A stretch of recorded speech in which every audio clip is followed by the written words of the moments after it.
ಬಹಳ ಚಿಕ್ಕವಿದ್ದೆ. ಮನೆಯಲ್ಲೊಂದು ಮದುವೆ ಕಾರ್ಡ್ ಬಂದ್ಬಿಟ್ಟಿದೆ. ಆ ಮದುವೆ ಕಾರ್ಡ್ ಮೇಲೆ 4 ಸಾಲುಗಳು. ನನ್ನ ತಂದೆ ನನಗೆ ಕಲಿಸಿದ ಮೊದಲ 4 ಸಾಲುಗಳು. दुनिया जितना मजाक उड़ाती है, तकदीर उतना ही डगमगाती है. जब करम अल्लाह की होती है, जिंदगी फल में बदल जाती है, फल में बदल जाती है. ಬಹಳ ಮಾತಾಡಿದರು ಗುರುಗಳು. ಎದೆ ತುಂಬಿ ಮಾತನಾಡಿದರು, ಮನ ತುಂಬಿ ಮಾತನಾಡಿದರು. ಇವತ್ತಿನ ಶರಣ ಚಿಂತನೆಯ ಹಿನ್ನೆಲೆಯಲ್ಲಿ ಮಾತಾಡೋದಾದರೆ, ಹೇಳೋದಾದರೆ, ಕಂಗಳು ತುಂಬಿದ ಬಳಿಕ ನೋಡಲಿಲ್ಲ, ಕಿವಿಗಳು ತುಂಬಿದ ಬಳಿಕ ಕೇಳಲಿಲ್ಲ ಅಂತೇನು ಅಂದಿದ್ರು ಅದು ಇವತ್ತು ಆಯಿತು, ಅನುಭವ ಆಯಿತು. ಅನುಭವ ಇಲ್ಲದೆ ಮಾತು ಹೊರಡೋದಿಲ್ಲ. ಸಂಸ್ಕೃತಿ ಇಲ್ಲದೆ, ಸಂಸ್ಕಾರ ಇಲ್ಲದೆ ಸ್ಮರಣೆ ಆಗೋದಿಲ್ಲ. ಜೋರಾದ ಚಪ್ಪಾಳೆಯನ್ನು ನೀವು ತಟ್ಟಬೇಕು. ಯಾಕಂದರೆ ನನ್ನ ಪಕ್ಕದಲ್ಲಿ ಒಬ್ಬ ಸಂಸ್ಕಾರವಂತ ಗೆಳೆಯ ಕೂತಿದ್ದಾನೆ, ಸಹೋದರ ಕೂತಿದ್ದಾನೆ. ವೇದಿಕೆ ಮೇಲೆ ಈ ಸಂಸ್ಕಾರವನ್ನು ಬಿತ್ತಿರ್ತಕ್ಕಂಥ 4-6 ಜನ ಗುರುಗಳು ಕೂತಿದ್ದಾರೆ. ನೋಡಿ, ಸಹಜ ಮೇಲೆ ಸೋ ದೂದು ಸಮಾನ ಅಂತ ಹೇಳ್ತಾರೆ. ಯಾವುದು ಸಹಜವಾಗಿ ಸಿಗ್ತದೋ, ಇದು ಕೂಡ ನನ್ನ ತಂದೆ ಕಲಿಸಿದ ಪದ್ಧತಿ. ಸಹಜ ಮೇಲೆ ಸೋ ದೂದು ಸನ್ಮಾನ. ನಿನಗೆ ಸನ್ಮಾನ ಸಿಗಲಿ, ಪ್ರಶಸ್ತಿ ಸಿಗಲಿ, ಮಾನ ಏನಾದರೂ ಸಿಗಲಿ, ಅದು ಸಹಜವಾಗಿ ಸಿಗಲಿ.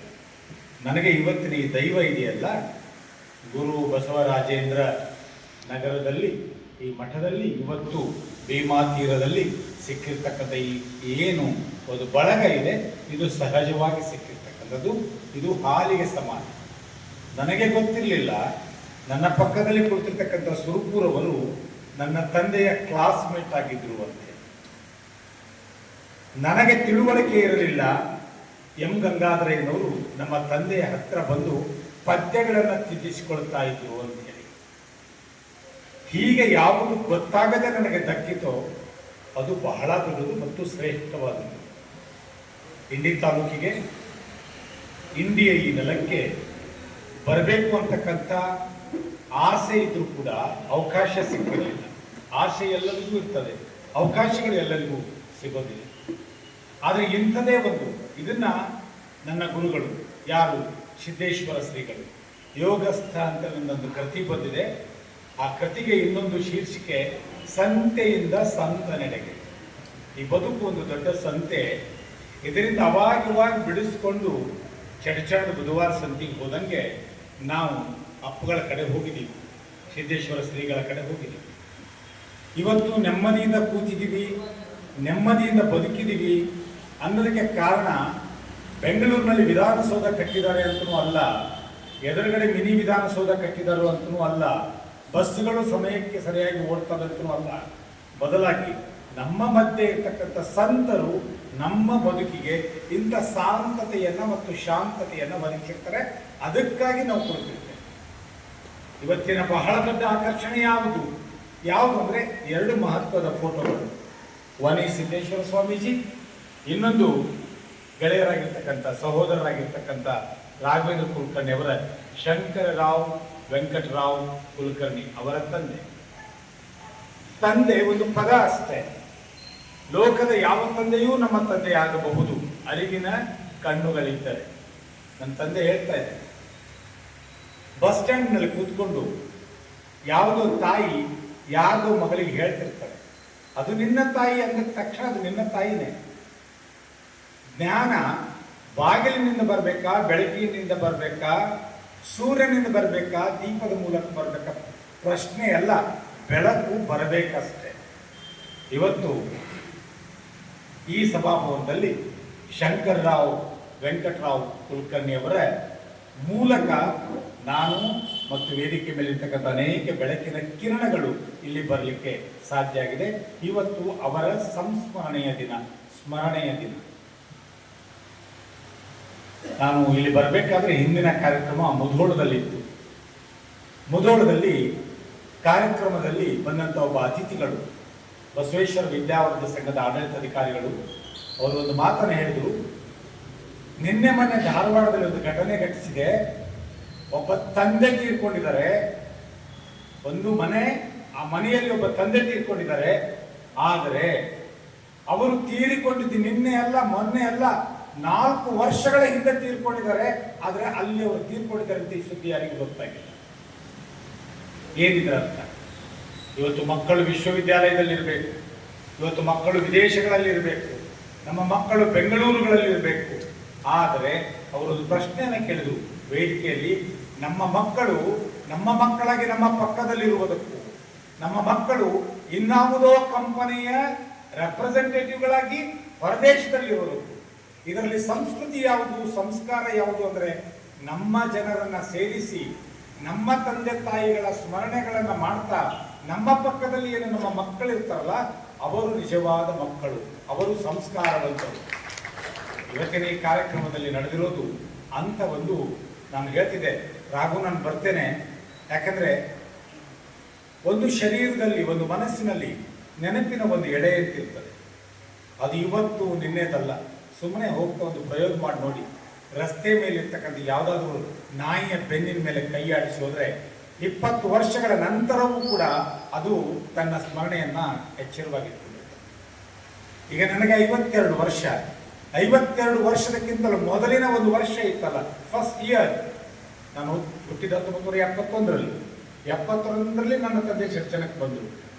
71ರಲ್ಲಿ ಇವರ ತಂದೆ, ನನ್ನ ತಂದೆ ಕೂಡಿಕೊಂಡು ಚಡಚಣದ ತಳವಾರು ಓಣಿಯ ಬಂಡರಕೌಟೆಯವರ ಮನೆಯಲ್ಲಿ ಜೀವನವನ್ನು ಶುರು ಮಾಡಿದೆ.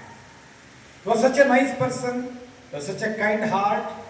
ನಮಗೆ ವೈದ್ಯರು ಅಂದರೆ ಅವಾಗ ಗೈನೋಕಾಲಜಿಸ್ಟು, ENT ಸ್ಪೆಷಲಿಸ್ಟು ಅಂತ ಇರಲಿಲ್ಲ. 1 ಬಾಕ್ಸ್ ಆ್ಯಂಡ್ ಪೈಡಲ್, ಹೌದಾ? ಬರಿಗಾಲಿನಿಂದ ಒಂದು ತೊಗಲಿನ ಚೀಲ ಹಿಡಿದುಕೊಂಡು ಮನೆ ಮನೆಗೂ ಬಂದು ಮದ್ದು ಕೊಡ್ತಕ್ಕಂಥವ್ರನ್ನ ಡಾಕ್ಟ್ರು ಅಂತ ಹೇಳ್ತಿದ್ದೀವಿ. ಈಗ ನಾವು ಹೋಗಿ ಕ್ಯೂದಲ್ಲಿ ಕೂತ್ಕೊಂಡ್ರು ಕೂಡ ಬರದೇ ಇರತಕ್ಕಂಥ ಡಾಕ್ಟರ್ಸ್ಗಳನ್ನು ನೋಡಿ. ನನಗೆ ಅವರ ತಂದೆಯವರನ್ನ ನಾವು ಈ ಹೆಸರಿನಿಂದ ಕರೀತಾ ಇರಲಿಲ್ಲ. ಏನಪ್ಪ ವೆಂಕಟರಾವ್ ಕುಲಕರ್ಣಿ ಅಂತ, ಇನ್ನೇನು ಹಳ್ಳಿ ಡಾಕ್ಟರು ಅಂತಲೇ ಕರಿತಿದ್ವಿ ನಾವು. ಹಳ್ಳಿ ಡಾಕ್ಟರ್ ಅಂದರೆ ಏನಪ್ಪ ಅಂದರೆ ಎಂಥ ಕಾಲದಲ್ಲಿ ಒಬ್ಬ ಆಪತ್ ಬಾಂಧವ, ಎಂಥ ಕಾಲದಲ್ಲಿ ಒಂದು ಭರವಸೆ, ಎಂಥ ಕಾಲದಲ್ಲಿ ಒಂದು ಬೆಳಕು, ಎಂಥ ಹೆರಿಗೆಯ ನೋವಿನಲ್ಲಿಯೂ ಕೂಡ ಒಂದು ಸಾಂತ್ವನದ ಕೈ ಅಂತ ಒಂದು ಹಿನ್ನೆಲೆಯಿಂದ, ಸಂಸ್ಕಾರದ ಹಿನ್ನೆಲೆಯಿಂದ ಬಂದಿರುವುದರಿಂದ ಇವತ್ತು ಈ ಕಾರ್ಯಕ್ರಮ ನಡೀತಾ ಇದೆ. ಅವರಿಗೆ ತಂದೆ, ನನಗೆ ಅವರು ಗುರುಗಳು ಕೂಡ. ನಾವು ಮೊದಲಿಗೆ ಬೆರಳು ಹಿಡಿದು ನಡೆಯೋದನ್ನು ಕಲಿಸಿರ್ತಕ್ಕಂಥ ಪಾತ್ರಗಳಲ್ಲಿ ಅವರ ತಾಯಿ, ಅವರ ಅಕ್ಕಂದಿರು, ಅವರ ಅಣ್ಣ, ಅವರ ತಂದೆ ಬಹಳ ದೊಡ್ಡ ಪಾತ್ರವನ್ನು ಮಾಡಿದ್ದಾರೆ. ನನ್ನ ಇಡೀ ಕುಟುಂಬದ ವತಿಯಿಂದ, ಮಠಪತಿ ಕುಟುಂಬದ ವತಿಯಿಂದ ನಾನು ಅವರಿಗೆ ಉತ್ಪೂರ್ಣವಾಗಿರ್ತಕ್ಕಂಥ ಸ್ಮರಣೆಗಳನ್ನು, ವಂದನೆಗಳನ್ನು ಮೊದಲಿಗೆ ಅವರಿಗೆ ಸಲ್ಲಿಸ್ತೇನೆ. ಇನ್ನು ಒಂದು ಘಟನೆಯನ್ನು ಹೇಳಿ ನನ್ನ ಮಾತುಗಳನ್ನು ಮುಗಿಸ್ತೇನೆ. 9 ಗಂಟೆಗೆ ಈ ಕಾರ್ಯಕ್ರಮ ಮುಗಿಬೇಕು. ಒಂದು ವಚನ ಇದೆ, ಕೇಳಿದ್ದೀವೆಲ್ಲ.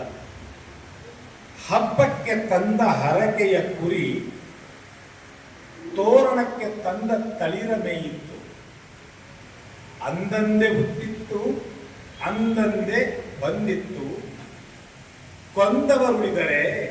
ಕೇಳ್ತಾನೆ ಶರಣ, ಏನು ಹಿಂಗಂದ್ರೆ, ಹಬ್ಬಕ್ಕೆ ತಂದ ಹರಕೆಯ ಕುರಿಗೆ ಮರುಕ್ಷಣ ಏನಾಗ್ತದೆ ಅಂತ ಗೊತ್ತಿಲ್ಲ. ಏನ್ ಮಾಡ್ತಾ ಇದೆ? ತಂದು ಕಟ್ಟಿದ ಕುರಿಗೆ ನಿಮಗೆ ಗೊತ್ತಿಲ್ಲ, ಅದರ ಮುಂದೊಂದು ಹಸಿರನ್ನ ಜೋತು ಬಿಟ್ಟಿರ್ತಾರೆ. ತೋರಣಕ್ಕೆ ತಂದ ತಳಿರ ಮೇಯಿತ್ತು, ಅಂದಂದೇ ಹುಟ್ಟಿತ್ತು, ಅಂದಂದೇ ಹೊಂದಿತ್ತು. ಅಲ್ಲೇ ಮೃತ್ಯು ಇದೆ, ಅಲ್ಲೇ ಮರಣ ಇದೆ.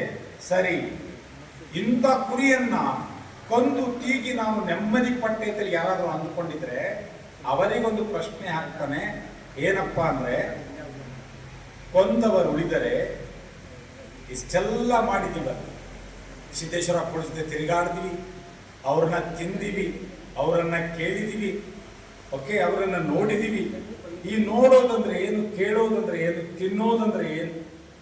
ನಾನು ಸಿದ್ದೇಶ್ವರ ಶ್ರೀಗಳಿಂದ ಯಾವ ದೊಡ್ಡ ಪಾಠಗಳನ್ನೂ ಕಲಿಯಲಿಲ್ಲ. ಅವರಂತೆ ವೇದ ಓದುವ ಅವಶ್ಯಕತೆ ಫೀಲ್ ಮಾಡ್ಕೊಳ್ಳಿಲ್ಲ, ಉಪನಿಷತ್ತುಗಳು ಮುಖ್ಯ ಅನ್ನಿಸ್ಲಿಲ್ಲ. ಅವರು ದೇಶಗಳಲ್ಲಿ ಇಂಗ್ಲಿಷ್ನಲ್ಲಿ ಮಾತಾಡಿದರು ಅಂತಕ್ಕಂಥದ್ದು ನನಗೆ ಬಹಳ ದೊಡ್ಡ ವಿಚಾರ ಅನಿಸೋದಿಲ್ಲ. ಯಾಕಂದರೆ ವಿದೇಶಗಳಲ್ಲಿಯೇ ಇದ್ದುಕೊಂಡು ಆಧ್ಯಾತ್ಮವನ್ನು ಬಂಡವಾಳ ಮಾಡಿಕೊಂಡಿರ್ತಕ್ಕಂಥ ಸಾವಿರಾರು ಸನ್ಯಾಸಿಗಳ ಮುಂದೆ, ವಾಕ್ಪಟುತ್ವ ಇರತಕ್ಕಂಥವ್ರ ಮುಂದೆ ಇದು ದೊಡ್ಡ ಸಂಗತಿ ಅಲ್ಲ. ಆದರೆ ಈ ಯಾವ ಸ್ವಾಮಿಗಳು ಇರೋದಂತ ಒಂದು ವಿಶಿಷ್ಟವಾದ ಶಕ್ತಿ ಸಿದ್ದೇಶ್ವರ ಶ್ರೀಗಳಿಗೆ ಇತ್ತು. ಏನಿತ್ತು? ಸುಮ್ಮನೆ ಹೋಗಿ ಕೂತ್ಕೊಂಡು ಬಂದರೆ ಸಾಕು, ಬದಲಾವಣೆ ಆಗ್ತಾ ಇತ್ತು, ವ್ಯಕ್ತಿಯಲ್ಲಿ ಬದಲಾವಣೆ ಆಗ್ತಾ ಇತ್ತು. ಯಾಕೆ ಆಗ್ತಾ ಇತ್ತು? ಇದು ಬಹಳ ದೊಡ್ಡ ಪ್ರಶ್ನೆ. ಯಾಕೆ ಆಗ್ತಾ ಇತ್ತು ಅಂದರೆ, ಅವರ ಮಾತುಗಳು ಮಾತುಗಳಾಗಿರಲಿಲ್ಲ, ಬದಲಾಗಿ ಅವು ಆತ್ಮಸಾಕ್ಷಿಯಾಗಿ ಆಡಿರ್ತಕ್ಕಂಥ ಮಾತುಗಳಾಗಿ.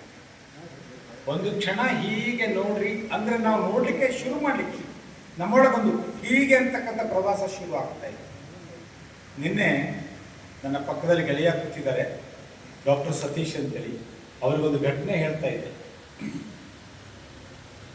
ಒಬ್ಬ ಡಾಕ್ಟ್ರು, ಅವನ ಹೆಸರು ಪಾಲ್ ಕಲಾನಿಧಿ ಅಂತೇಳಿ, ಅಮೇರಿಕ ದೇಶದಲ್ಲಿ ಇದ್ದ ಆತ. ಸ್ಟ್ಯಾನ್ಫೋರ್ಡ್ ವಿಶ್ವವಿದ್ಯಾಲಯದಿಂದ MA ಮುಗಿಸಿದ. MA ಮುಗಿಸಿದ ತಕ್ಷಣ ಅವನಿಗೆ ಅನ್ನಿಸ್ತು, ನಾನು ಯಾಕೆ ಬರೀ MA ಮುಗಿಸಿ ಮೇಸ್ಟ್ರ್ ಆಗೋದು, ಡಾಕ್ಟರ್ ಆಗಬೇಕು ಅಂತ ಅನ್ನಿಸ್ತು. ಬಹಳ ದೊಡ್ಡ ಡಾಕ್ಟರ್ ಆದವನು.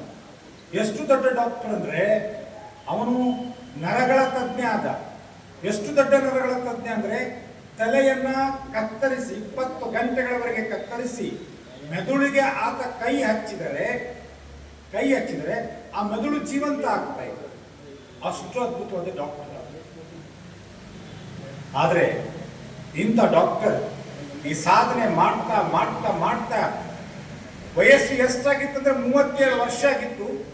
ಸುಮ್ಮನೆ ಒಂದು ದಿವಸ ಡಾಕ್ಟರ್ಗೆ ತೋರಿಸ್ಕೊಂಡು ಬರೋಣ ಅಂತೇಳಿ ಆಸ್ಪತ್ರೆಗೆ ಹೋದ. ಡಾಕ್ಟರ್ಗೆ ತೋರಿಸ್ಕೊಳ್ಳಿಕ್ಕೆ ಆಸ್ಪತ್ರೆಗೆ ಹೋದ. ಬಾಡಿ ಚೆಕ್ ಮಾಡಿದಾಗ ಒಂದು ಸಂಗತಿ ಗೊತ್ತಾಯ್ತು. ಏನಂದ್ರೆ, ಆ ಡಾಕ್ಟರ್ನಲ್ಲಿ ಸಾವು ಮನೆ ಮಾಡಿದೆ. ಅವನಿಗೆ ಒಂದು ವಿಚಿತ್ರವಾದ ಕಾಯಿಲೆ ಇತ್ತು. ಆ ಕಾಯಿಲೆಗೆ ಯಾವ ಔಷಧಿಯೂ ಇರಲಿಲ್ಲ. ಜಗತ್ತಿನ ಸತ್ತ ಮೆದುಳುಗಳನ್ನ ಮುಟ್ಟಿ ಜೀವಂತಗೊಳಿಸುವ ವೈದ್ಯನಲ್ಲಿಯೂ ಕೂಡ ಸಾವು ಇತ್ತಲ್ಲ, ಅದು ಬಹಳ ದೊಡ್ಡ ಪ್ರಶ್ನೆ. ಇಲ್ಲಿ ಕುಳಿತಿರುವ ನಮ್ಮೆಲ್ಲರಲ್ಲಿಯೂ ಕೂಡ ಸಾವಿದೆ. ನಮ್ಮನ್ನ ಕೈ ಬಿಟ್ಟು ಹೋಗಿರ್ತಕ್ಕಂಥ ಸಿದ್ದೇಶ್ವರ ಶ್ರೀಗಳಲ್ಲಿಯೂ ಕೂಡ ಸಾವಿತ್ತು. ನಾನು ಹುಟ್ಟಿದ್ದೇನೆ ಇದರ ಅರ್ಥ ನಾನು ಸಾಯುತ್ತೇನೆ ಅಂತಾನೆ ಅರ್ಥ, ಅಮರ ಆಗುತ್ತೇನೆ ಅಂತ. ಬಹಳ ಜನ ನಾವು ಅಮರರಾಗುತ್ತೇವೆ ಅನ್ನುವ ಕಲ್ಪನೆಯಲ್ಲಿ ಏನೆಲ್ಲ ಮಾಡುತ್ತೇವೆ, ಸಿಕ್ಕಾಪಟ್ಟಿ ಮಾಡ್ತೇವೆ. ಅದಕ್ಕೆ ಹೇಳಿದೆ ನಾನು ವಚನ, ಏನು? ಹಬ್ಬಕ್ಕೆ ತಂದ ಹರಕೆಯ ಕುರಿಗಳು ನಾವೆಲ್ಲ ಕೂತಿದ್ದೀವಲ್ಲ, ನಾವು ಏನೋ ದೇವರು ಹುಟ್ಟಿಸಿದ ಸಂತೆಗೆ ಬಂದಿವಿ, ಹಬ್ಬಕ್ಕೆ ತಂದ ಹರಕೆಯ ಕುರಿಗಳು. ಗೊತ್ತಿಲ್ಲ, ಏನೇನೋ ಮೇಯ್ತಾ ಇದ್ದೀವಿ, ಜೀವನ ಮೇಯ್ತಾ ಇದ್ದೀವಿ, ಅಧಿಕಾರ ಮೇಯ್ತಾ ಇದ್ದೀವಿ, ಸಾಮಾಜಿಕ ಸ್ಥಾನಮಾನಗಳನ್ನು ಮೇಯ್ತಾ ಇದ್ದೀವಿ. ಕೊನೆಗೆ ಗೊತ್ತಾಗ್ತದೆ ನಾವು ಸಾಯ್ತೇವೆ, ನನ್ನನ್ನು ಸೃಷ್ಟಿಸಿದ ಶಕ್ತಿಯೂ ಕೂಡ ಸಾಯ್ತದೆ. ಆ ಡಾಕ್ಟ್ರು 37 ವರ್ಷದ ಹುಡುಗ, ಅಮೆರಿಕದ 37 ವರ್ಷದ ಹುಡುಗ, ಅವನಿಗೆ ಯಾವಾಗ ಸಾವು ಗೊತ್ತಾಗಿಬಿಟ್ಟೋ ಸಾವಿನೊಂದಿಗೆ ಮಾತಾಡಲಿಕ್ಕೆ ಶುರು ಮಾಡಿದ. ಬದುಕಿನೊಂದಿಗೆ ಮಾತಾಡೋದಲ್ಲ, ಸಾವಿನೊಂದಿಗೆ ಮಾತಾಡ. ಯಾರು ಬದುಕಿನೊಂದಿಗೆ ಮಾತಾಡಿದರೋ ಅವರು ಸಂಸಾರಸ್ಥರಾದ. ಯಾರು ಸಾವಿನೊಂದಿಗೆ ಮಾತನಾಡುವುದನ್ನು ಕಲಿತರೋ ಅವರು ಇಂಥ ಸಂತರಾದ. ಚಪ್ಪಾಳೆ ಹೊಡಿಬೋದಲ್ಲ, ಸಿದ್ದೇಶ್ವರ ಶ್ರೀಗಳಂತ ಸಂತರ. ಶ್ರೀಗಳಿಗೆ ಈ ಲೋಕಕ್ಕೆ ಬಂದಿರುವ ಅರಿವಷ್ಟೇ ಅಲ್ಲ, ಈ ಲೋಕವನ್ನು ಬಿಟ್ಟು ಹೇಗೆ ಹೋಗಬೇಕು ಅಂತಕ್ಕಂಥ ಅರಿವು ಕೂಡ ಚೆನ್ನಾಗಿ. ನೋಡಿ, ಒಂದು ಮೃತ್ಯು ಪತ್ರವನ್ನು ಬರೆದಿಡ್ತಾರೆ. ಯಾವಾಗ ಬರೆದಿರ್ತಾರೆ ಅವರು? ಬಹಳ ಚೆನ್ನಾಗಿ, ಆರೋಗ್ಯ ತುಂಬಾ ಚೆನ್ನಾಗಿದ್ದ ದಿನಗಳಲ್ಲಿ ಬರೆದಿಟ್ಟಂತ ಮೃತ್ಯು ಪತ್ರವನ್ನು. ಅದನ್ನ ಯಾರು ಓದಬೇಕು, ಅದಕ್ಕೆ ಯಾರು ಸಹಿ ಹಾಕಬೇಕು, ಆ ಲಕೋಟಿಯನ್ನ ಹೇಗೆ ಒಡೆಯಬೇಕು ಅನ್ನೋದನ್ನು ಕೂಡ ನಿರ್ದೇಶನವನ್ನ ಕೊಟ್ಟಿದೆ. ಈ ಎಲ್ಲ ಕ್ರಿಯೆ ಇದೆಯಲ್ಲ, ಮೃತ್ಯು ಪತ್ರ ಬರೆಯೋದು, ಒಡೆಯೋದು, ಓದೋದು, ಇದು ಏನು ತೋರಿಸ್ತದೆ ಅಂದ್ರೆ, ಇದು ಅವರು ಸಾವಿನೊಂದಿಗೆ ಮಾತನಾಡಿದ್ದನ್ನು ತೋರಿಸ್ತದೆ. ಶ್ರೀಗಳು ಸಾವಿನೊಂದಿಗೆ ಮಾತನಾಡಿದ್ದನ್ನು ತೋರಿಸ್ತದೆ. ಆಗ ನಾನು ಹೇಳಿದ್ನಲ್ಲಿ 37ನೇ ವರ್ಷಕ್ಕೆ ಆ ವೈದ್ಯನಿಗೆ ಗೊತ್ತಾಯಿತು ನನಗೆ ಸಾವಿದೆ. ಆಗ ಆತ ಒಂದು ಪುಸ್ತಕ ಬರೆದಿದ್ದಾನೆ, ಕನ್ನಡಕ್ಕೆ ಸಾಧ್ಯದರೆ ಶಕ್ತಿ ಬಂದರೆ ಅದನ್ನು ತರಬೇಕು ಅಂತಕ್ಕಂಥ. ಏನು?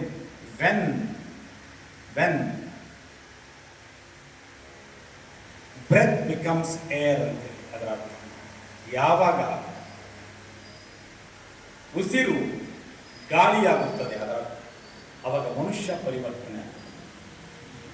ಶ್ರೀಗಳು ನಮಗೆ ಇರುವ ಕಣ್ಣುಗಳೊಂದಿಗೆ ಒಂದಿಷ್ಟು ಪ್ರಜ್ಞೆಯ ಕಣ್ಣುಗಳನ್ನು ಕೊಟ್ಟು ಹೂವನ್ನು ಹೇಗೆ ನೋಡಬೇಕು, ಭೂಮಿಯನ್ನು ಹೇಗೆ ನೋಡಬೇಕು, ಪರಸ್ಪರ ಮನುಷ್ಯರನ್ನು ಹೇಗೆ ನೋಡಬೇಕಂತಕ್ಕಂಥ ಒಂದು ಅಪರೂಪದ ಕೃತಿಯನ್ನು, ವಿಚಾರಗಳನ್ನು ಒಳಗೊಂಡ ಒಂದು ಕೃತಿಯನ್ನು ಯೋಗಸ್ಥ ಇವತ್ತು ನಾನಿಲ್ಲಿ ಬಂದು ಇಂಡಿಯಾ ಬೆರಳೆಣಿಕೆಯ ನೋಡಿ. ನಾನು ರಾಘು ಭಾಳ ಚಿಂತೆ ಮಾಡ್ತಾ ಇದ್ದ, ಅಣ್ಣ ನಮ್ಮೂರಲ್ಲಿ ಜನ ಬರೋದಿಲ್ಲ, ಕಾರ್ಯಕ್ರಮಗಳಿಗೆ ಜನರೇ ಇರೋದಿಲ್ಲ, ಸಾಹಿತ್ಯದ ಆಸಕ್ತಿ ಇಲ್ಲ. ನಾನು ಕೇಳಿದೆ, ಸಾಕ್ರೆಟಿಸ್ ಅಂತ ಒಬ್ಬಿದ್ದ ಬಹಳ ದೊಡ್ಡ ಮನುಷ್ಯ, ಅವನು ನಮ್ಮ ಸಿದ್ದೇಶ್ವರ ಶ್ರೀಗಳಿಗೆ ಬಹಳ ಪ್ರೀತಿಯವರು. ಸಾಕ್ರೆಟಿಸ್ ಸತ್ಯ ಹೇಳುವಾಗ ಎಷ್ಟು ಜನ ಇದ್ರು? ಕೂಡಲ ಸಂಗಮದಲ್ಲಿ ಬಸವಣ್ಣ ಬಂದು ನಿಂತು ಇನ್ನು ಮುಂದೆ ಏನು ಅಂತ ಪ್ರಶ್ನೆ ಮಾಡಿಕೊಳ್ಳುವಾಗ ಎಷ್ಟು ಜನ ಇದ್ರು? ಸಿದ್ದೇಶ್ವರ ಶ್ರೀಗಳ ಬಗ್ಗೆ ನನಗೆ ಒಂದು ಸ್ಪಷ್ಟ ನೆನಪಿದೆ. ಇಲ್ಲಿ ನಮ್ಮೂರಿನ ಅನೇಕ ಜನ ಹಿರಿಯರು ಬಂದಿದ್ದಾರೆ. ಅಲ್ಲಿ ಶಿವಣ್ಣಗೌಡ ಬಿರಾದರಂತೆ ಬಹಳ ದೊಡ್ಡ ಹಿರಿಯರು, ಅವ್ರಿಗೊಂದು ಚಪ್ಪಾಳೆ ಹಾಕಿ ಈ ಕನ್ನಡದ ಬಹಳ ದೊಡ್ಡ ಆಸ್ತಿಗಳು. ಸಿದ್ದೇಶ್ವರ ಶ್ರೀಗಳು ಅವರ ಮನೆಯಲ್ಲಿಯೂ ಕೂಡ ಊಟ ಮಾಡಿದ್ದಾರೆ, ಆ ಮನೆಯಲ್ಲಿ ಕೂಡ ಊಟ ಮಾಡಿದ್ದಾರೆ. ಗೌಡ್ರವರು, ನಮ್ಮೂರು ಗೌಡ್ರು. ಆದರೆ ಈ ವಿಚಾರವನ್ನು ನಾನು ರಾಘವೇಂದ್ರ ಹೇಳ್ತಾ ಇದ್ದೆ, ನಾನು ಗುರುಗಳನ್ನು ನೋಡುವಾಗ, ಸಿದ್ದೇಶ್ವರ ಶ್ರೀಗಳನ್ನು ನೋಡುವಾಗ, ನಮ್ಮೂರ ಯಾವ ವೇದಿಕೆ ಅಂದರೆ ಇವತ್ತು ಅತ್ಯಂತ ಸಣ್ಣ ಸ್ಥಳ ಅದು. ಚಣಚಣದ ಮಾರುಕಟ್ಟೆ ಓಣಿ ಅಂತ ಕರಿತೀವಿ. ಮಾರುಕಟ್ಟೆ ಓಣಿಯೊಳಗೆ ಒಂದು ಕೆಬ್ಬಣ ಕಾಟ್ ಇರ್ತಿತ್ತು, ಕಾಟ್ ಮೇಲೆ ಅವ್ರು ಇರ್ತಿದ್ರು, ಮುಂದೆ ಸಣ್ಣ ಸಣ್ಣ ಸಣ್ಣ ಮಕ್ಕಳು. ಆನಂತರ ಬಂದ ಯಾವ ರಾಜಕಾರಣಿಗಳು, ಯಾವ ಇಂಜಿನಿಯರ್ಸ್ಗಳು, ಯಾವ ಡಾಕ್ಟರ್ಸ್ಗಳು ಆವಾಗ ಇರಲಿಲ್ಲ. ಅವರ ಬೆಳವಣಿಗೆ, ಅವರ ಚಲನೆ, ಅವರು ಸಿದ್ದೇಶ್ವರ ಸ್ವಾಮೀಜಿಗಳಾಗಿ ಈ ಪ್ರಭಾತ್ ಪೇರು ಹೊರಟಿದ್ದು ಬಹುತೇಕ ಅವರ ವಯಸ್ಸಿನ 57-47ರ ಆಚೆಯಿಂದ.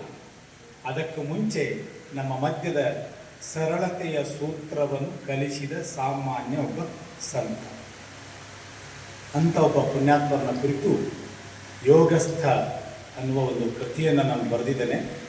ಪುಸ್ತಕ ಮಾರಾಟ ನನ್ನ ಉದ್ದೇಶ ಅಲ್ಲ, ಬರೆದ ಮೇಲೆ ಭೀಮಾ ತೀರದ ದಂಡೆಗೊಮ್ಮೆ ಬಂದು ಹೋಗಬೇಕಾಗಿದೆ. That was the reason. ಇವತ್ತಿನ ಈ ಕಾರ್ಯಕ್ರಮಕ್ಕೆ ಬರಬೇಕಾದ ಕಾರಣ ಏನಂದರೆ, ಪುಸ್ತಕ ಇಡೀ ರಾಜ್ಯದುದ್ದಕ್ಕೆ ಇದು 8ನೇ ಕಾರ್ಯಕ್ರಮ, ಇವತ್ತು ನಡೀತಾ ಇರೋದು 8ನೇ ಕಾರ್ಯಕ್ರಮ. ರಾಜ್ಯದುದ್ದಕ್ಕೂ ಕೇವಲ 15 ದಿನಗಳಲ್ಲಿ 2 ಮುದ್ರಣಗಳನ್ನು ಕಂಡಿರ್ತಕ್ಕಂಥ, 2 ಸಾರಿ ಮುದ್ರಣ ಆಗಿದೆ. ನಾವು ಇಲ್ಲಿಂದ ಹೋಗ್ತಿರ್ಬೇಕಾದ್ರೆ ಈ ತಿಂಗಳ ಕೊನೆಯಲ್ಲಿ 3ನೇ ಮುದ್ರಣನೂ ಬರ್ತದೆ. ಅದ್ಯಾಕೆ ಸರ್ ಅಷ್ಟು ಚಿಂತೆ ಮಾಡ್ತೀರಿ? ಆ ಎಲ್ಲ ಪುಸ್ತಕ ನಮಗೆ ಕೊಟ್ಬಿಡಿ, ನಿಮ್ಗೇನು ದುಡ್ಡು ನಾವು ಕೊಡ್ತೀವಿ ಅಂತೇಳಿ ಎಕ್ಸೈಸ್ ಡಿಪಾರ್ಟ್ಮೆಂಟಿನ ಒಬ್ಬ ಅಧಿಕಾರಿ ಹೇಳ್ದ. ನಾನು ಪ್ರಶ್ನೆ ಮಾಡಿದೆ, ನಾನೇನು ಮಾಡಬೇಕು? ಏನಿಲ್ಲ, ನಮ್ದೊಂದು ಫೋಟೋ ಹಾಕಿ ಅಪ್ಪುಗಳ ಪುಸ್ತಕ ರೀಪ್ರಿಂಟ್ ಮಾಡಿ. 82 ವರ್ಷ ಯಾವ ಸಂತ ಯಾರೊಂದಿಗೆ ಗುರುತಿಸಿಕೊಳ್ಳಬಾರದು ಅಂತ ಬಯಸಿದ್ರು, ಅವರ ಫೋಟೋ ಹಾಕಿ ನಾನು ಪುಸ್ತಕ ಮಾರಾಟ ಮಾಡಿದ್ರೆ ನನ್ನ ಸ್ಥಿತಿ ಏನಾಗುತ್ತೆ? ಸೊ ಶ್ರೀಗಳಿಂದ ನಾನು ಕಲಿತ ಒಂದೇ ಪಾಠ ಏನು, ಅವರು ಏನನ್ನ ನಂಬಿದರೋ, ಅವರು ಏನನ್ನ ಸೂಕ್ಷ್ಮವಾಗಿ ಗ್ರಹಿಸಿದರೋ ಅದಕ್ಕೆ ಧಕ್ಕೆ ತರದಂತೆ ಬದುಕುವುದು, ಮತ್ತೇನು ಅಲ್ಲ. Let us not spoil his values, let us not ಡಿಸ್ಗ್ರೇಸ್ his life style. ಅಷ್ಟನ್ನು ಮಾಡ್ತಾ ನಾನು ಬಂದೆ. ಪುಸ್ತಕ ತುಂಬ ಚೆನ್ನಾಗಿ ಹೋಗ್ತಾ ಇದೆ. ಆಸಕ್ತರು ಯಾರಾದರೂ ಇದ್ದರೆ ದಯವಿಟ್ಟು ಅಲ್ಲಿ ಇಟ್ಟಿದ್ದೀವಿ ಯೋಗಸ್ಥ ಪುಸ್ತಕವನ್ನು ಕೊಂಡು. ಸಂತನೆಂದರೆ ಯಾರು? ಈ ಸಂತನೆಂದರೆ ಯಾರು ಬರೆದವರು KC ಶಿವಪ್ಪ ಅಂತ, ಅವ್ರು ಮೈಸೂರಿನಲ್ಲಿರ್ತಾರೆ. KC ಶಿವಪ್ಪನವ್ರನ್ನ ಸಿದ್ದೇಶ್ವರ ಅಪ್ಪುಗಳನ್ನ ಜೊತೆಯಾಗಿ ನಿಲ್ಲಿಸಿದ್ರೆ ಅವರಿಬ್ಬರು ಅಣ್ಣ ತಮ್ಮ ಅನ್ನಿಸ್ತಾರೆ. ಶಿವಪ್ಪನವರ ವಯಸ್ಸು 84, ಗುರುಗಳು ಗತಿಸಿದ್ದು 82ರಲ್ಲಿ. ಈ ಹಾಡನ್ನು ಹಾಡಿದವರ ಹೆಸರು ಶಂಕರ್ ಶಾನ್ಭಾಗ್. ಶಂಕರ್ ಶಾನ್ಭಾಗ್ ಯಾರು ಅಂದರೆ ಇತ್ತೀಚೆಗೆ ಹಂಸಲೇಖನನ್ನ ಹಿಗ್ಗಾಮುಗ್ಗಾ ತೊಳೆದ್ರಲ್ಲ, ಅವರು ಶಂಕರ್ ಶಾನ್ಭಾಗ್. ಬಹಳ ಅದ್ಭುತವಾದ ಗಾಯಕ. ನಾನೊಂದು ಸಿನಿಮಾಕ್ಕೆ ಹಾಡು ಹಾಡಲಿಕ್ಕೆ ಕರೆದೆ ಶಂಕರ್ ಶಾನ್ಭಾಗ್. ಶಾನ್ಭಾಗ್ ಹೇಳಿದ್ರು, ನಾನು ಸಿನಿಮಾ ಹಾಡುಗಳನ್ನು ಹಾಡೋದಿಲ್ಲ ಸ್ವಾಮಿ, ಸಿನಿಮಾ ಹಾಡು ಹಾಡಬೇಡಿ, ನೀವು ನನ್ನ ಗುರುಗಳ ಹಾಡನ್ನು ಹಾಡಿದ್ದೀರಿ, ನಾನು ಸಾಹಿತ್ಯ ಕಳಿಸ್ತೇನೆ, ನಿಮಗೆ ಇಷ್ಟ ಆದರೆ ಹಾಡಿ ಕಳಿಸ್ತೇನೆ ಸಾಹಿತ್ಯ. ಅದಕ್ಕಿಂತ ಮುಂಚೆ ದುಡ್ಡಿನ ಪ್ರಶ್ನೆ. ಬೆಂಗಳೂರಲ್ಲಿ ಒಂದು ಹಾಡು ಹಾಡಬೇಕಾದ್ರೆ ಎಷ್ಟು? ನಾನೊಂದು ಏನೋ ರೇಟ್ ಹೇಳಿದೆ, ದೊಡ್ಡ ರೇಟ್ ಹೇಳಿಬಿಟ್ಟೆ. ಅವರು ಭಾಳ ಖುಷಿಯಾದರು. ನಾನು ಪ್ರೊಡ್ಯೂಸರ್ ಜೊತೆ ಮಾತಾಡಲಾರ್ದೆ ಆ ರೇಟ್ ಹೇಳಿಬಿಟ್ಟೆ. ಆಮೇಲೆ ಪ್ರೊಡ್ಯೂಸರ್ ಹೇಳ್ದ, ಸರ್ ನೀವು ತಪ್ಪು ಮಾಡಿದರೆ ಅಷ್ಟು ದುಡ್ಡು ನಾನು ಕೊಡಲಿಕ್ಕೆ ಆಗೋದಿಲ್ಲ. ಆದರೆ ಅಷ್ಟರೊಳಗಾಗಿ ನನ್ನ ಸಾಹಿತ್ಯ ಶಂಕರ್ ಶಾನ್ಭಾಗ್ರಿಗೆ ಮುಟ್ಟಿತ್ತು. ಆಮೇಲೆ ಶಾನ್ಭಾಗ್ರಿಗೆ ನಾನು ಫೋನ್ ಮಾಡಿ, ದಯವಿಟ್ಟು ನನ್ನನ್ನು ಕ್ಷಮಿಸಿ, ನಿಮ್ಮನ್ನು ಹಾಡಿಸ್ಕೊಳ್ಳೋದು ಆಗ್ತಾ ಇಲ್ಲ. ನಾನು ದೊಡ್ಡ ರೇಟ್ ಹೇಳಿಬಿಟ್ಟೆ, ನನ್ನ ಪ್ರೊಡ್ಯೂಸರ್ಗೆ ಅಷ್ಟು ದುಡ್ಡು ಕೊಡೋ ಶಕ್ತಿ ಇಲ್ಲ, ಅದಕ್ಕಾಗಿ ಆ ರೇಟ್ ನಾನು ಕೊಡೋದು ಆಗ್ತಾ ಇಲ್ಲ, ಅದಕ್ಕೆ ಹಾಡೋದು ಬೇಡ. ಅವಾಗ ಶಾನ್ಭಾಗ್ ಹೇಳಿದರು, ನಾನು ನಿಮಗೇನು ಕೇಳಿದೆ, ಸಾಹಿತ್ಯ ಇಷ್ಟ ಆದರೆ ಮಾತ್ರ ಹಾಡ್ತೀನಿ ಅಂತ ಹೇಳಿದೆ. ನನಗೆ ಸಾಹಿತ್ಯ ಇಷ್ಟ ಆಗಿದೆ, ಈಗ ನಾನು ನಿಮ್ಮ ದುಡ್ಡಿಗಾಗಿ ಹಾಡುವುದಿಲ್ಲ, ಸಾಹಿತ್ಯಕ್ಕಾಗಿ ಹಾಡ್ತೀನಿ. ಇಂಥವರ ದೊಡ್ಡ ಬಳಗವನ್ನು, ಸತ್ಸಂಗವನ್ನು, ಸಿದ್ದೇಶ್ವರರು, ನಾವು ಸಿದ್ದೇಶ್ವರರ ನಾಡಿನವರು, ನಾವು ಭೀಮಾ ತೀರದವರು ಅಂತ ನಾವು ಎಷ್ಟು ಹೆಮ್ಮೆಯಿಂದ ಹೇಳ್ಕೋಬೇಕು ಅಂದರೆ, ನಾವು ಈ ಸಿದ್ದೇಶ್ವರ ಭೂಮಿಯವರು ಅಂತ ಹೇಳ್ಕೊಂಡ್ಬಿಟ್ರೆ ಇವತ್ತು ಪ್ರಪಂಚದ ಯಾವುದೇ ಮೂಲೆಯಲ್ಲಿಯೂ ನಿಮ್ಮ ಕಾಲನ್ನು ಮುಟ್ಟಿ ನಮಸ್ಕಾರ ಮಾಡುವ ದಿನ ಇದೆ. ಇದು ನಾನು ಅನುಭವಿಸಿರ್ತಕ್ಕಂಥ. ಇಲ್ಲೊಬ್ಬ ಗೆಳೆಯ ಕೂತಿದ್ದಾರೆ ಡಾಕ್ಟರ್ ಸತೀಕ್ ಇರ್ತಾರೆ, ಇನ್ನೊಬ್ಬರು ಗೆಳೆಯ ಕೂತಿದ್ದಾರೆ ಡಾಕ್ಟರ್ ನಟರಾಜ್ ಅಂತಾರೆ. ಇವರು ಬೆಂಗಳೂರಿನವರು, ಅವರು ತುಮಕೂರಿನವರು. ಈ ಇಬ್ಬರು ಗೆಳೆಯರು ನನ್ನ ಗೆಳೆಯರಾಗಿ ಕುರಿತು ಬರೆದವನು, ಚಿಂತನೆಯನ್ನು ಮಾಡಿದವರು ಅನ್ನೋ ಕಾರಣ. ಎಷ್ಟು ಮಾತುಗಳು ಸಾಕು ಅನ್ನಿಸ್ತದೆ. ಭಾಳ ವರ್ಷಗಳ ನಂತರ ಒಂದು ಸಣ್ಣ ನೆನಪು. ಪಕ್ಕದ ಶಾಂತೇಶ್ವರ ಕಾಲೇಜಿನಲ್ಲಿ ಭಾಷಣ ಮಾಡಿದಾಗ ಒಮ್ಮೆ ಪ್ರಥಮ ಪ್ರೈಸ್ 250 ರೂಪಾಯಿ ಇರ್ತಿತ್ತು, 250 ರುಪೀಸ್. ಇವತ್ತು 2.5 ಲಕ್ಷ ಸಂಬಳ ತಗೊಂಡ್ರು ಕೂಡ ಆ 250 ರೂಪಾಯಿಯ ಖುಷಿ ಇರೋದು. ಪ್ರತಿ ವರ್ಷ ನಾನು ಇಲ್ಲಿ ಬಂದು ಆ 250 ರೂಪಾಯಿನ ಗೆದ್ದುಕೊಂಡು ಹೋಗ್ತಿದ್ದೆ. I became an orator, a writer because of this sacred land, because of my dear brother Raghu. ಇವತ್ತಿನ ಈ ಕಾರ್ಯಕ್ರಮಕ್ಕೆ ಬರಡೂರು ಗ್ರಾಮದ, ಗೋಡಿಹಾಳ ಗ್ರಾಮದ, ಚಡಚಣ ಗ್ರಾಮದ, ನಮ್ಮ ಅಕ್ಕನ ಬಳಗದ, ಇವೆಲ್ಲ ನನ್ನ ಆಸ್ತಿಗಳು. ರಾಗಮ್ ಏನು ಆಸ್ತಿ ಮಾಡಿದ್ದಾರೆ ಅಂದರೆ, ಇಲ್ಲೆಲ್ಲ ಹಿಂದ್ಗಡೆ ಕೂತಿದಾರಲ್ಲ, ಕೇಳಿದ್ರಲ್ಲ ಎಷ್ಟು ಚಂದ ಹಾಡಿದ್ರು ಅವರು. ನಿಮ್ಮೂರಾಗಿ ಈ ಥರ ಹಾಡ್ತಾರೆ, ನಮ್ಮೂರಾಗಿ ಈಗ ಹಾಡ್ತಾರೆ. ನೀವು ಬನ್ನಿ, ಬೇಕಿದ್ರೆ ಒಂದು ಇಡೀ ದಿವಸ ಹಾಡಿಸ್ತೀವಿ. ಇನ್ನೂ ನಮ್ಮ ಕಲಾವಿದರನ್ನ ನೋಡಿಲ್ಲ ನೀವು. ಮಾಡೋಕ್ಕಿಂತ ಮುಂಚೆ ಭಾಳ ದೊಡ್ಡ ಪುಣ್ಯಾತ್ಮರು ಮನೆಗೆ ಹೋಗಿ ಬಂದೆ. ಅಕ್ಕಿ ಗುರುಗಳು ಇಲ್ಲೇ ಕೂತಿದ್ದಾರೆ ನೋಡಿ.